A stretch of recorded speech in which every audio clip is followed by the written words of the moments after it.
Miss Universe is happening December 15 to 22. Ito yung first ever version nitong classic pageant na to. It's based sa US, sa LA. And basically they're getting, for the first season, I guess, mga contestants who are actually local celebrities-ish in our own countries. So, handpick ka? Yeah, appointed. So, in-appoint ako last year, and then yun, nag-prepare ako. Sabi ko, teka muna, why not? Nag-host na ako ng mga pageants. Judge, nag-provide na ako ng swimwear. Kumanta na ako sa mga pageants, why not sumali din, di ba? So, actually, I said, also, I'm 37. Kaya nga, na-mention mo kanina. Right? I want to be able to really represent the country with not just, I guess, the looks or whatever. I want to represent it with the intellect that I've gained over the years. I mean, I think I have the experience. I've been in the industry for a while. Parang nag-backtrack, or not, I wouldn't say backtrack. It's more like I'm doing everything backwards, essentially. So, nakuha ko na yung anong gusto ko sa buhay, which is acting, singing, performing. Usually a lot of people join pageants for their advocacies, but also to get into the entertainment industry. So ako naman, this is just like parang something in my bucket list na gusto kong i-achieve, and I've always wanted to represent the Philippines because I feel like I have been training for this my entire life. In 14 years na in the industry, I mean, I'm a musician, I hosted a lot of events, so I speak quite well. I think I've been on radio for 6 years, so it's not that I rely on scripts. I've been able to speak my truth on radio 4 hours every morning, which has helped. That could lead to my question and answer training. I could say that Chico Garcia, the one and only Chico Garcia, is my question and answer trainer, who helps me every day. He'll ask me a question, I'll try to answer it on our radio show from Monday to Friday, the Morning Rush, right? And he's been around for more than 27 years, so I've learned so much from him. And then Sir Rodin is my pageant passerella trainer. He helps me out. I'm very happy because I've learned so much. It's not as easy as you'd expect. But luckily I have theater experience, which I've been doing for years now. Maybe my 16th professional production, including a Broadway international touring cast of Osana Music. So I've been able to experience the stage and the live stage performance, and like choreography I pick up a little slower, but I guess that's something I learned when it comes to walking training with Sir Rodin. And of course, si Ton Lau is my pageant coach. Huwag ka lang nilang pahawakin naman, tinanong isang question pala kami. Listen to me, I will talk and talk and talk and talk and talk and talk. But then I know exactly, like kung patumari, may mic sila, gano'n. Tapos sasagot ako. I know na may 1 minute lang ako, so Pero Mark, may formal wear, may swimwear. Yes. May price din. May price din yes, ba? at $10,000 ata. And also, from what I was told, because I flew to LA to get my sash 2 months ago, and sabi nila that there might be a chance for a condo there sa LA for a year. Ay, bongga. So you just stay there and then travel and work with them. Sa residence. So if I win, I won't be able to fly back. May advocacy. Yes, I've been working with Love Yourself for a long time, since 2014, ata. And it's just something that has been very dear and dear to me. I want to support everyone who is and was getting the stigma from people who feel like if you have HIV or AIDS, you should be pushed away or shunned. You can live a full normal life with HIV. You can take PrEP, use condoms, ARV, or ARV, PrEP pala for the people who live with you, who can actually just take that so that they don't attain it. But if you have HIV, there's ARV. And of course, I've been working with a lot of individuals like the Adrian for Rent the Musical, and I also did you call that Angels in America, which focused on HIV and AIDS. So I'm still learning every day. Like for me, I take PrEP, and I say it's very important that everyone does, because there's some people, especially nowadays, there's a lack of sex education here in the Philippines. Individuals here do not necessarily know that you can live a full and healthy life, and they're scared to tell their parents kasi sobrang conservative ng country natin. So pag nakip na nila to themselves, sometimes they'll just get sick and something will happen to them. And their life is so precious. And I just want to know that, let everyone know that it's very, very important for individuals to really love who they are. That's why Love Yourself is the organization that I support, because they're letting you know you can live a full life, you can love yourself, and you can be an individual and live a full and healthy life, even if you got a positive test, or you can have a partner who has HIV and still be fine if you take the proper medications and the proper protection.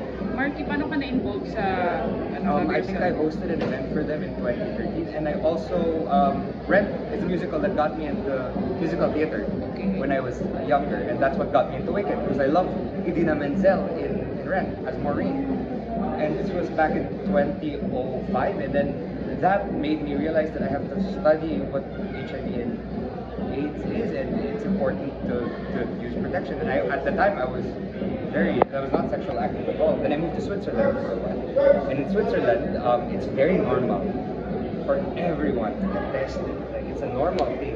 Any kind of sexuality, gender, race, whatever, get tested.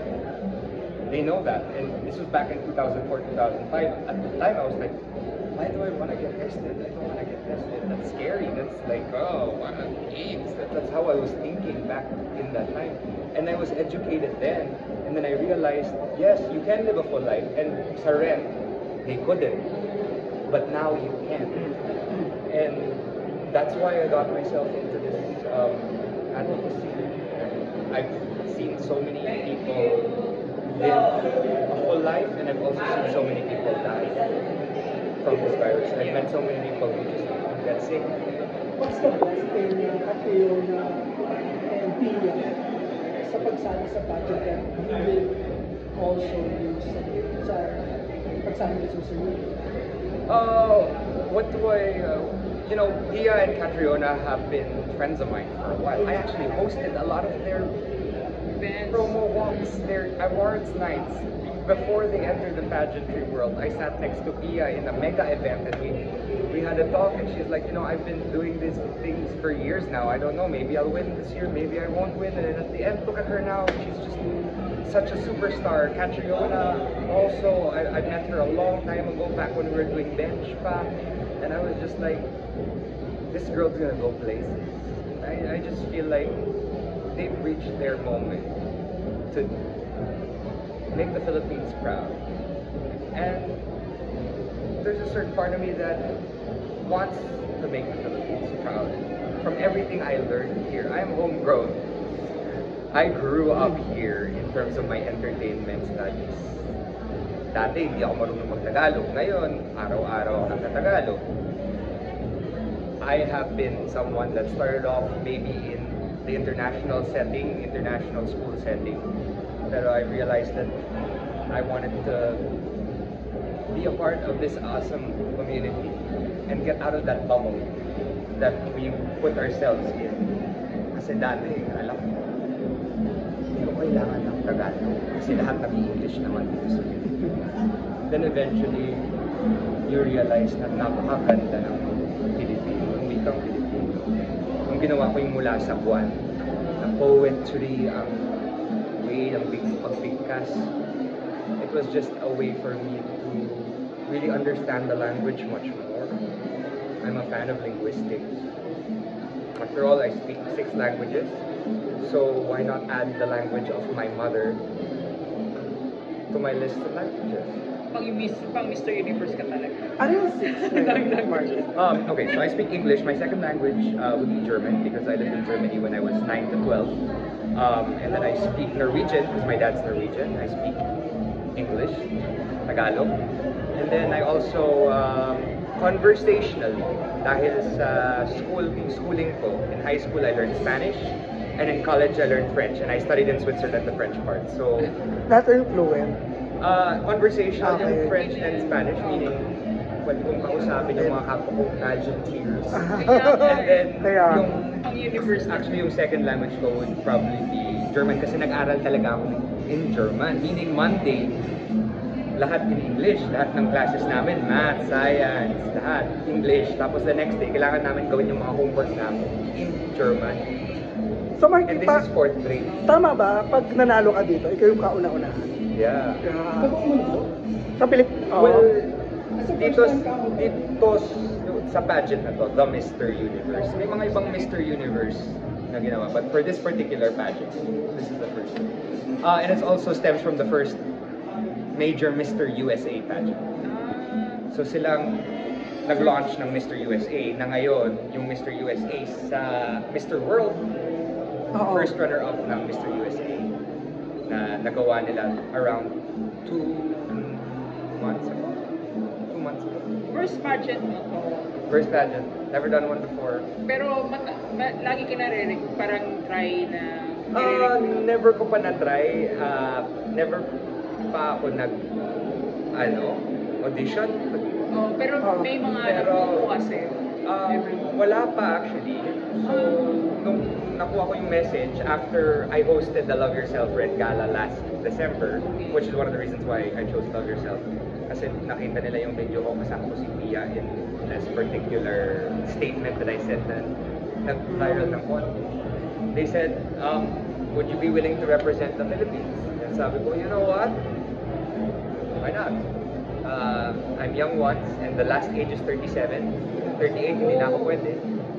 So, I mean, this is a bucket list entry. I've always wanted to try it. I've always wanted to represent as much as I want the Philippines because I love our country so much.